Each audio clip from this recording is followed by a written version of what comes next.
दर्शकबिन, आज म अलिकति फरक विषयमा, फरक प्रसङ्गमा यहाँहरू समक्ष आफ्ना विचारहरू, आफ्ना अनुभूतिहरू र भोगाइहरूसँग रुबरु गर्ने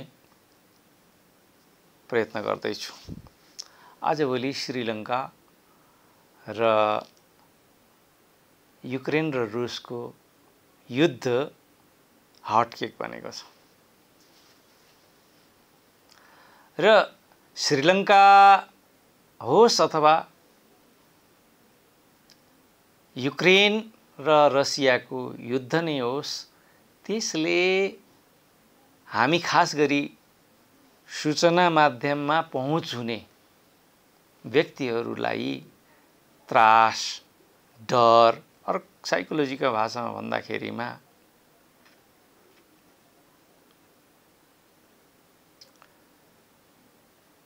एक प्रकारको त्रास, डर सृजित भएको छ।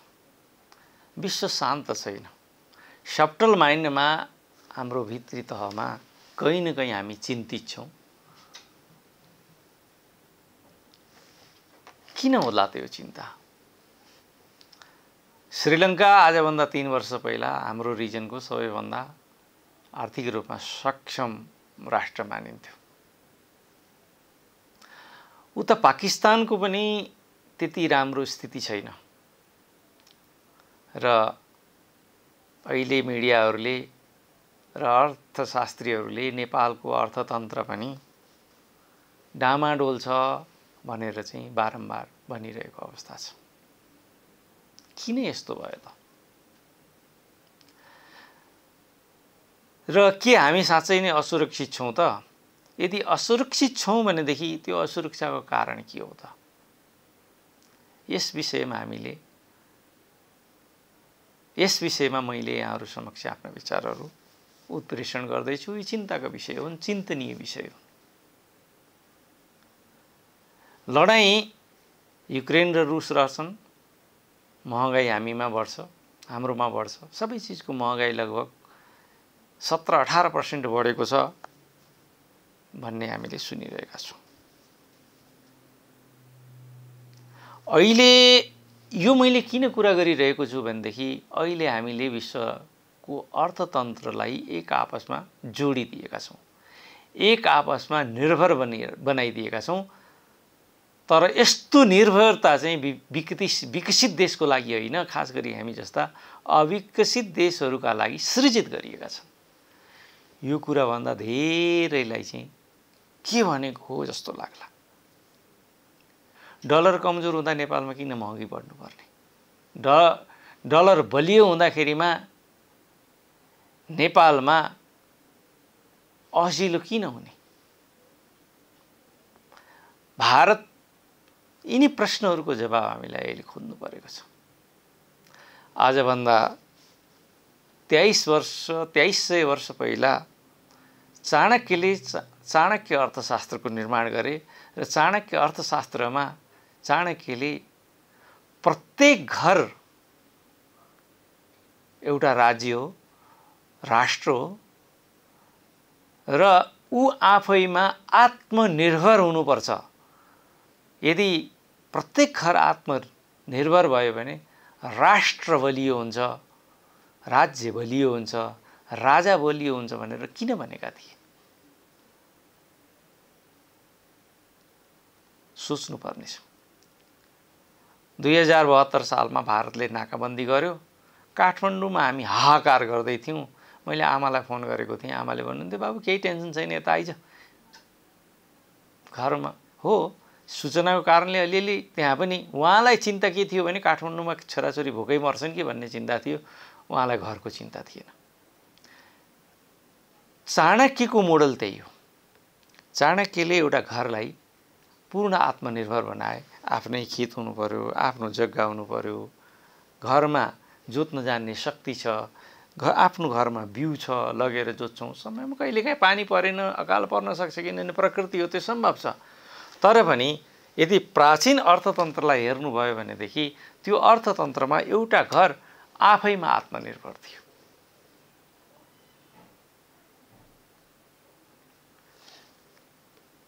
घरमै पशु पाल्थे, दुध पाइन्थ्यो,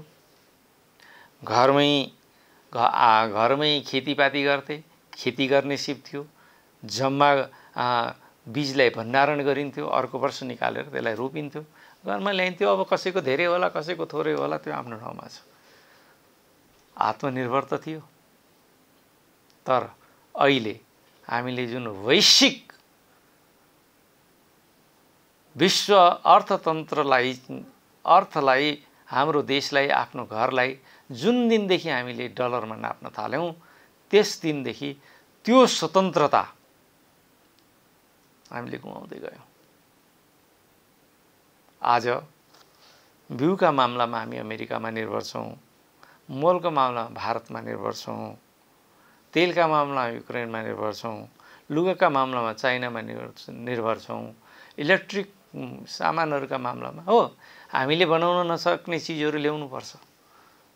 त्यो सही हो, विज्ञान विश्वको जहाँबाट भए पनि हामीले प्रयोग गर्नुपर्छ। तर एटलिस्ट 3, 4वटा 5वटा चिजहरू, भोजन, घर, लुगा, शिक्षा र स्वास्थ्य यिनी हाम्रा हुन सक्थे। तर हामीले त्यसमा पनि देशलाई परनिर्भर गऱ्यौँ। अनि हामी जब अर्थतन्त्र नै परनिर्भर बनाइसकेका छौँ, हामीले अर्काको नक्कल गरेर भनेदेखि अब हामीले सुखसँग शान्तिसँग कसरी बस्न सक्छौँ? ऋण काटेर, अनुदान लिएर कुनै पनि राष्ट्र विकसित हुन सक्दैन। मागेर कुनै पनि परिवार धनी हुन सक्दैन। विकसित देशहरूले बिउ बेचेर, डलरसँग दलाली गरेर र यो पेटेन्ट राइट नामको एउटा सिन्डिकेट खडा गरेर हामी जस्ता गरिब देशहरूलाई परतन्त्र बनाए, डलरमा बाँधिए। तपाईलाई अचम्म लाग्ला, म डलरको विरोधी होइन, अर्थतन्त्रको ज्ञाता पनि होइन, त मेरो चिन्तनले भन्छ त्यही कुरा मात्रै गरिरहेको छु। मेरो चिन्तनले भन्छ जुन दिनदेखि तथाकथित सेतो छालाको राजनीति गर्ने र आफूलाई अन्य जातिका तुलनामा श्रेष्ठ विज्ञ मान्ने युरो अमेरिकनहरूले पेटेन्ट राइट सृजना गरे र त्यो पेटेन्ट राइटलाई चाहिँ डलरमा बाँधे। त्यस दिनदेखि नेपाल जस्ता स्वतन्त्र घररूपी राष्ट्र भएका स्वावलम्बी अर्थतन्त्र पनि परतन्त्र बन्न गयो। हामी माग्नेको रूपमा रूपान्तरित हुने पुग्यो। मैले यो भन्दिनँ कि अहिलेको वैश्विक जगतमा पुरानै मोडलको घर, परिवार, राष्ट्र सफल हुन्छ भन्ने चाहिँ भन्दिनँ मैले। तर यो मोडललाई वैश्विक तहमा लैजाने हो भनेदेखि विश्व नै सफल हुन सक्छ। एउटा हाम्रो जुन समाज थियो, हाम्रो समाज चाहिँ एक आपसमा सहकार्य गर्थ्यो र एउटाले अर्कालाई सपोर्ट गर्थे र सहृदय सम्बन्धमा बाँधिएको थियो। तेलीले उत्पादन गर्थे, पशुपालकले पशु उत्पादन गर्थे र मासु चाहिए पशु किनिन्थ्यो, तेल चाहिए तेलीले दिन्थे र त्यो समाज, त्यो गाउँ आफैमा आत्मनिर्भर थियो। अहिले वैश्विक बन्ने होडले हामीले त्यो संरचनालाई ध्वस्त गरिदियौँ। न हामी आफूसँग सिप रह्यो र हामीले आफ्नो बारीमा रोप्ने सिमीको गेडा समेत डलरमा अमेरिकाबाट किनेर ल्याउनु पर्यो। अहिले हामी नेपालमा साँच्चै नै यो पेरेन्ट राइटको कानुन 100% एप्लाई गर्ने हो भने सम्भवतः यो कपडा पनि मैले लाउने अधिकार गुमाउँछु। अहिले कपास लगाउन पाउने अधिकार छैन नेपाललाई। धेरैजसो नेपालका चामलहरू अमेरिकनहरूले युरोपियनहरूले पेटेन्ट राइट गरिसके र आफ्नै सामान चाहिँ अब त्यहाँबाट किनेर उमार्नु पर्ने हुन्छ। बीजहरूलाई मोडिफाई गरेर नफल्ने बनाइदिएका छन् र यसको त्रासदी हामी जस्ता गरिब राष्ट्रहरूले पुग्नुपर्छ। एकातिर हाम्रै बिउलाई उनीहरूले पेटेन्ट राइट गरिदिए, अर्कोतिर हामीले त्यही बिउ किन्नको लागि डलर किन्न पर्ने हुन्छ। ल यहाँबाट अमेरिका जाऊ, अमेरिकाबाट डलर लिएर चाहिँ त्यो व्यापारी कहाँ जाऊ, त्यहाँबाट चाहिँ बिउ किन अनि ल्याएर यहाँ उमार र त्यसको आज्ञा लिएर पेट भर। त्यसलाई हामीले सम्पन्नता कसरी भन्ने? कसरी भन्ने? र सबैभन्दा दुर्भाग्यको कुरा के हो भने हाम्रा अर्थशास्त्रीहरूले ग्लोबलाइजेसनको अर्थमा, ग्लोबलाइजेसन अर्थमा नेपालको जुन चाणक्य अर्थशास्त्र हो, सरिदै अर्थशास्त्र हो, त्यसलाई ध्वस्त बनाइदिए। यदि एउटा युनिट आत्मनिर्भर हुन्छ भने हजारौं युनिट पनि आत्मनिर्भर हुन्छन् र हजारौं युनिटले बनेको राष्ट्र आत्मनिर्भर हुन्छ। अहिले त हामीले युनिटमा प्रहार गरेका छौँ। भारतीय रुपियाँ नेपालमा चल्छ, अमेरिकन डलर नेपालमा चल्छ, तर नेपाली रुपियाँ भारतमा चल्दैन, नेपाली रुपियाँ अमेरिकामा चल्दैन। किन? हाम्रो अर्थशास्त्रीहरूको जवाब हुन्छ उनीहरूको अर्थतन्त्र बृहत छ, ठुलो छ। कुरा त्यसो होइन। उनीहरूले गरिब देशहरूलाई आर्थिक रूपमा गुलाम बनाएर घर घरमा जुन निर्भरता थियो, आत्मनिर्भरता थियो, त्यसलाई चाहिँ डलरमा बाँधेर त्यो आत्मनिर्भरतालाई समाप्त पारेर परनिर्भर बनाएर बेच्ने प्रपञ्च गरेका हुन्। नत्र नै युक्रेनमा लडाइँ हुँदा हामीलाई किन प्रभाव पर्ने? आज यदि तपाईले श्रीलङ्कालाई हेर्नुभयो भनेदेखि जुन मौलिक अर्थतन्त्र थियो श्रीलङ्काले त्यसलाई गुमायो र तथाकथित ग्लोबलाइजेसनको दौडमा चाहिँ आफ्नो भित्री प्रोडक्टहरूलाई अनादर गरेर बाहिरी प्रोडक्टहरूमा निर्भर हुँदाखेरिमा र त्यो बाहिरी जुन प्रोडक्ट हो त्यो डलरमा मात्रै किन्नु बाध्यताले गर्दाखेरिमा श्रीलङ्का त्यस्तो हाल भयो। पाकिस्तान त्यही बाटोमा जाँदैछ र नेपाल पनि अहिले त्यसैले चिन्तित छ र यो विश्वमा धेरै घटित हुनेछ। र जुन दिन विश्वबाट डलरको खेती, डलरको विश्वसनीयता समाप्त हुनेछ, त्यस बखत विश्वमा बल्ल विश्वका प्रत्येक घरहरूले आत्मनिर्भर अर्थतन्त्रतिर प्रवेश गर्नेछ। जबसम्म युरो, डलर अथवा तथाकथित बलिया मुद्राहरूले हाम्रो घरभित्र शासन गर्नेछन्, तबसम्म हाम्रा घरहरू, राष्ट्रहरू चाहिँ आत्मनिर्भर चाहिँ हुन सक्दैनन्। त्यो काग खाने कथा मात्रै हो। आत्मनिर्भरता के हो? प्राचीन कालमा हेरौँ त अर्थशास्त्रमा चाणक्यले भनेका छन् आत्मनिर्भरता त्यो हो हामीले जति बनाउँछौँ त्यति नै अर्कोबाट प्राप्त गर्यौं। ऊ पनि सक्षम होस्, आफू पनि सक्षम होस्, त्यसलाई आत्मनिर्भरता भनिन्छ। तर अहिले ठ्याक्कै त्यसको उल्टो छ। हामी नेपाल जस्ता, भारत जस्ता देशहरू पूर्णतया तथाकथित विकसित देशहरूका आर्थिक गुलाममा रूपान्तरित भएका छौं र दुर्भाग्यवश हाम्रो नेतृत्व त्यो गुलामीलाई विकासको फड्को मारेर भनेर सोच्छ। नेपाल चाहिँ आयातमुखी अर्थतन्त्र किन आयातमुखी भयो भने हामीले डलरलाई बढी महत्त्व दियौं। हामीले आफू 2300, 2400 वर्ष, 2600 वर्षदेखि बसेको जुन घर रूपी राष्ट्रको स्वायत्तता हो त्यसलाई चाहिँ डलरमा लगेर बेचिसकेका छौँ। मैले भन्दैमा यो खतम, यो डलरको जुन स्वामित्व त्यो खतम हुनेवाला छैन।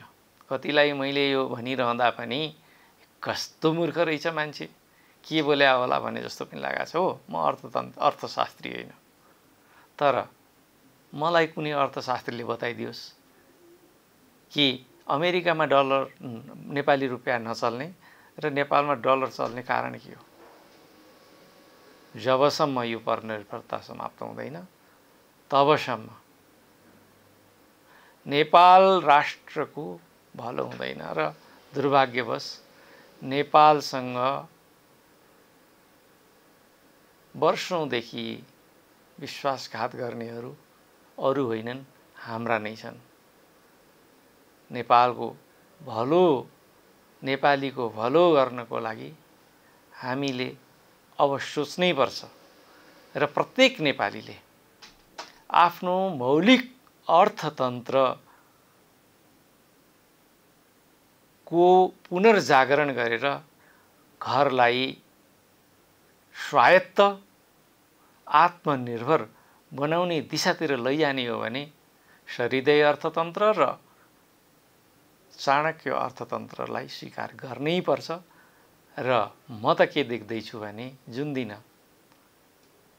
डलरको साम्राज्य ध्वस्त हुन्छ त्यो दिनदेखि विश्वको भाग्य पुनरुदय हुन्छ र अमेरिका, बेलायत जस्ता विकसित राष्ट्रहरूले डलर युरोलाई चाहिँ जबरजस्ती प्रयोग गरेर किनिएको हाम्रो स्वतन्त्रता जुन दिन नेपालमा फर्केर आउँछ त्यो दिन विश्वको सुख शान्ति समृद्धि हुन चालु हुन्छ र हाम्रो घरको लक्ष्मी अमेरिकामा गएर थुप्रिने परिपाटी बन्द नभएसम्म, युरोपमा गएर थुप्रिने परिपाटी बन्द नभएसम्म हामी आत्मनिर्भर, विकसित र स्वावलम्बी हुनै सक्दैनौँ। हामीले आफ्नो यो आसन्न चुनाव छ, चुनावमा यस बारेमा पनि हामीले सोच्नुपर्छ। आफ्नो मौलिक धर्म, आफ्नो मौलिक संस्कृति, हाम्रो मौलिक अर्थतन्त्रको पुनर्जागरणको बारेमा पनि हामीले सोच्नुपर्छ र त्यसको पक्षधरहरूलाई हामीले सम्मान गर्नुपर्छ, आफ्नो अभिमत प्रदान गर्नुपर्छ। यो विचारहरू सुनिदिनु भएकोमा न्युज नेपाल टेलिभिजनका सम्पूर्ण दर्शकहरूलाई हार्दिक धन्यवाद दिँदै मनमा लागेका जिज्ञासाहरू छन् भनेदेखि स्क्रोलिङमा चलिरहेको इमेल र फोन नम्बरमा हामीसँग सम्पर्क गरेर आफ्ना विचारहरू राख्न सक्नुहुन्छ। हामीले अवश्य पनि अर्को कार्यक्रममा यहाँहरू समक्ष ती प्रश्नहरूको उत्तरसहित प्रस्तुत हुनेछौँ। न्युज नेपाल हेर्दै गर्नुहोला। हस्त नमस्कार।